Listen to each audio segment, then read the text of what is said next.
దేవీ నవరాత్రులు పార్వతీ లక్ష్మీ సరస్వతీ దేవతల పూజ అంతరార్థం. పార్వతీదేవి అంటే శక్తి, లక్ష్మీదేవి అంటే ఐశ్వర్యం, సరస్వతీదేవి అంటే జ్ఞానం. మొదటగా పార్వతీదేవిని పూజించడం అంటే శక్తిని పూజించడం. శక్తికి మూలం ప్రకృతి, ప్రకృతి అందించే ఆహారం, నీరు, గాలి. జంతువులకైనా మానవుడికైనా ఆహారం, నీరు, గాలి ద్వారానే తల్లి గర్భంలో ఒక కణంగా ఉన్న పిండం శరీరంగా తయారవుతుంది. భూమి మీద జంతువులు మానవుడి వలె జీవించేందుకు జన్మ తీసుకుంటాయి. మానవుని వలె ప్రకృతి అందించే శ్వాసను తీసుకొని జీవించే జంతువులను చంపి తినకుండా ప్రకృతి అందించే శాకాహారం తింటూ శాకాహారిగా జీవించడమే పార్వతీదేవిని పూజించడం అన్నమాట. అందుకే శాకాహారమే మానవ జీవన యమం నియమం. ఆహారమే ప్రజాపతి. మన నోటి లోపలికి వెళ్ళే ఆహారమే మన శరీర ఆరోగ్యాన్ని కాపాడే మొదటి మిత్రుడు కదా. మానవుడి అనారోగ్యానికి మూల కారణం మాంసాహారం, మందు అంటే ఆల్కహాల్. ఏ దేశ ప్రజలైనా యువతనైనా భ్రష్టు పట్టించేది రెండు ఆయుధాలు, ఒకటి బిర్యానీ, రెండు బాటిల్ అనగా మాంసాహారం, మందు. లక్ష్మీదేవిని పూజించడం అంటే ఐశ్వర్యం పొందడం, అష్టైశ్వర్యాలను పొందడం, మనకు అవసరమైన సంపద సౌకర్యాలు, మానవుడు పొందగలిగే అష్టసిద్ధులు పొందగలగడం.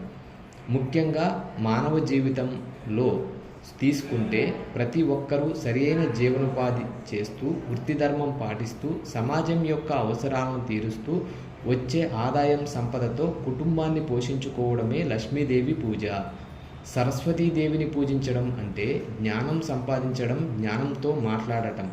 మానవుడు మాత్రమే మాట్లాడగలడు కదా. జ్ఞానం అంటే ప్రాపంచిక జ్ఞానంతో పాటు ఆత్మజ్ఞానం కూడా అన్నమాట. ఆత్మ అంటే శక్తి, శక్తి మూలం. ప్రతి శరీరంలో ఆత్మ ఉంది. ఆత్మను శరీరంను అనుసంధానం చేసేది శ్వాస. శ్వాస మీద ధ్యాస నిలిపి సాధన చేస్తే ఆత్మజ్ఞానం పొందుతాము. ఏకాగ్రత, జ్ఞాపక శక్తి, నిధి ధ్యాసనం సమృద్ధిగా పొందుతాము. అదే ధ్యానం. అందుకే ధ్యానం అంటే శ్వాస మీద ధ్యాస. శ్వాసదాత ప్రకృతి. శ్వాసే గురువు. ధ్యానం వల్లనే ఆత్మజ్ఞానం, ఆత్మజ్ఞానం వల్లనే ముక్తి, ఆరోగ్యం, ఆనందం, యోగం. శరీరాన్ని ఆరోగ్యంగా ఉంచుకోగలగడమే జ్ఞాన ఆయుధ పూజ.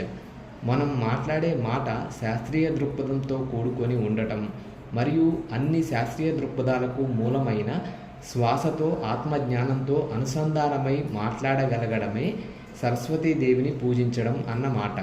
కృష్ణుడు చెప్పిన భగవద్గీత సారాంశం జ్ఞానాగ్ని దగ్ధ కర్మాణం అనే కదా. కనుక శాకాహారం తిందాం, ధ్యానం చేద్దాం, ప్రకృతి మాట విందాం, భూమిని, నీటిని శుభ్రంగా ఉంచుదాం, ఆరోగ్యంగా ఉందాం. ఇదే భూగృహ పాఠశాల సత్యం, శుభం, లయం, శాంతి. అందరికీ దసరా పండుగ శుభాకాంక్షలు.